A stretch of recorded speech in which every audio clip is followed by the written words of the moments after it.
નમસ્કાર. ક્યારે એવો વિચાર આવ્યો છે કે પૃથ્વી પર જે લાખો કરોડો સજીવો છે એમને વૈજ્ઞાનિકો આટલી વ્યવસ્થિત રીતે ગોઠવે છે કેવી રીતે?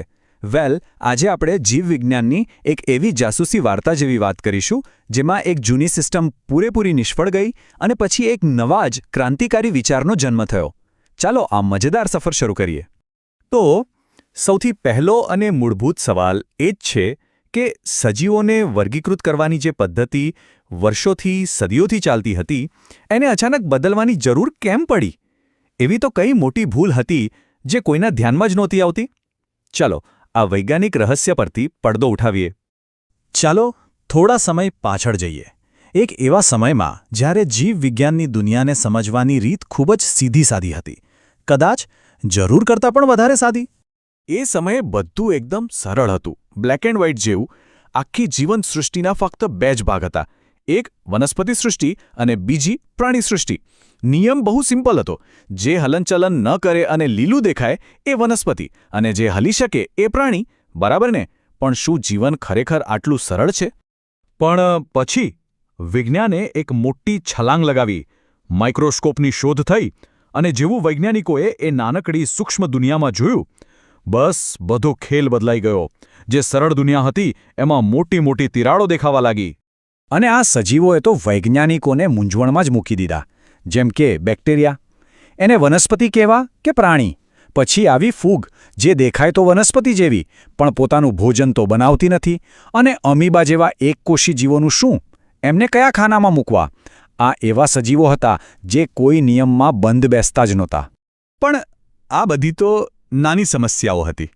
સૌથી મોટી ભૂલ તો એકદમ પાયાની હતી. જૂની પદ્ધતિ કોષના સૌથી મોટા તફાવતને જ નજરઅંદાજ કરી રહી હતી. આદિકોષ કેન્દ્રી અને સુકોષ કેન્દ્રી. એક એવા કોષ જેમાં વ્યવસ્થિત કોષ કેન્દ્ર જ નથી અને બીજા એવા જેમાં સુવિકસિત કોષ કેન્દ્ર છે. આ તો જાણે એક સાયકલ અને એક સ્પેસશિપને એક જ કેટેગરીમાં મૂકી દેવા જેવી વાત હતી. તો હવે તમને સમજાઈ રહ્યું હશે કે આ જૂની પદ્ધતિમાં કેટલી મોટી ગડબડ હતી. અરે તમે જ વિચારો, એક કોષી લીલ જે દેખાતી પણ નથી એને મહાકાય વડના ઝાડ સાથે મૂકી દીધી. અને બિચારી ફૂગ જે સડેલા પદાર્થો પર જીવે છે એને સૂર્યપ્રકાશમાંથી ઊર્જા મેળવતી વનસ્પતિઓનો ભાગ ગણી લીધી. આ વિજ્ઞાન નહોતું, આ એક બહુ મોટી ગેરસમજ હતી. હવે આટલી મોટી ગૂંચવણનો ઉકેલ લાવવા માટે કોઈકને તો આગળ આવવું જ પડે. કોઈક નવા વિચારની, એક ક્રાંતિની જરૂર હતી. અને પછી એન્ટ્રી થાય છે આપણા આજના હીરોની. 1969માં R.H. વિટેકર નામના એક અમેરિકન વૈજ્ઞાનિકે કહ્યું, બસ હવે બહુ થયું. જીવનની આટલી બધી વિવિધતાને ફક્ત બે ખાનામાં કેદ ના કરી શકાય. આપણને એક નવા અને વધુ તાર્કિક માળખાની સખત જરૂર છે. અને એમણે આપ્યો આ શાનદાર ઉકેલ. બે નહીં પણ પૂરી 5 સૃષ્ટિ: મોનેરા, પ્રોટિસ્ટા, ફૂગ, વનસ્પતિ અને પ્રાણી. બસ જાણે પઝલના બધા જ ખોટા ટુકડાઓ કાઢીને સાચા ટુકડાઓ ગોઠવી દીધા હોય એવું લાગ્યું. દરેક સજીવને પોતાનું સાચું સ્થાન મળી ગયું. અને આ કોઈ મનમાની નહોતી. આ 5 સૃષ્ટિ બનાવવા પાછળ પાક્કા વૈજ્ઞાનિક કારણો હતા, એકદમ ચોક્કસ માપદંડ હતા. વિટેકરે કહ્યું કે આપણે કોઈ પણ સજીવને આ 5 કસોટી પર ચકાસીશું. પહેલું, એનો કોષ કેવો છે? આદિકોષ કેન્દ્રી કે સુકોષ કેન્દ્રી? બીજું, એની કોષ દિવાલ છે અને જો છે તો શેની બનેલી છે? ત્રીજું, એના કોષમાં વ્યવસ્થિત કોષ કેન્દ્ર પટલ છે કે નહીં? ચોથું, એનું શરીર એક કોષનું બનેલું છે કે ઘણા બધા કોષોનું? અને છેલ્લું અને સૌથી અગત્યનું, એ પોતાનું ભોજન જાતે બનાવે છે કે બીજા પર આધાર રાખે છે? ઓકે, હવે આ કોષ્ટકને ધ્યાનથી જુઓ.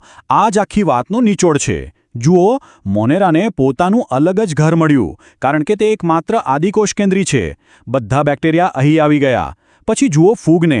એની કોષ દિવાલ કાઇટિનની છે, વનસ્પતિની જેમ સેલ્યુલોઝની નહીં, અને એ બીજા પર પોષણ માટે આધાર રાખે છે. તો એ વનસ્પતિ કેવી રીતે હોઈ શકે? એને પણ પોતાનું અલગ સ્થાન મળ્યું. અને પ્રાણીઓ? આપણામાં તો કોષ દિવાલ જ નથી. બધું કેટલું સ્પષ્ટ થઈ ગયું નહીં? તો આ બધી મહેનત શા માટે? જૂનું બદલીને નવું લાવ્યા, પણ એનાથી ફાયદો શું થયો? આ નવી સિસ્ટમથી જીવવિજ્ઞાનને શું મળ્યું? ફાયદો? અરે આનાથી તો બધું જ બદલાઈ ગયું. જે ગૂંચવણ હતી, જે અંધાધૂંધી હતી, એની જગ્યાએ એકદમ સ્પષ્ટ, તર્કબદ્ધ ગોઠવણ આવી ગઈ. હવે આપણે સજીવો વચ્ચેના ઉત્ક્રાંતિના સંબંધોને વધુ સારી રીતે સમજી શકીએ છીએ. આપણે જાણી શકીએ છીએ કે કયો સજીવ કોની સાથે વધુ નજીકનો સંબંધ ધરાવે છે. ટૂંકમાં આ 5 સૃષ્ટિ વર્ગીકરણે જીવવિજ્ઞાનને સમજવાની રીત જ બદલી નાખી. તો હવે જ્યારે પાયો મજબૂત થઈ ગયો છે, તો શું આપણે પહેલી ઇમારત ચણવા તૈયાર છીએ? ચાલો આગામી ચર્ચામાં આપણે ડૂબકી લગાવીશું આ 5માંથી પહેલી અને સૌથી જૂની સૃષ્ટિમાં, મોનેરાની સૂક્ષ્મ પણ શક્તિશાળી દુનિયામાં. જોડાવાનું ભૂલતા નહીં.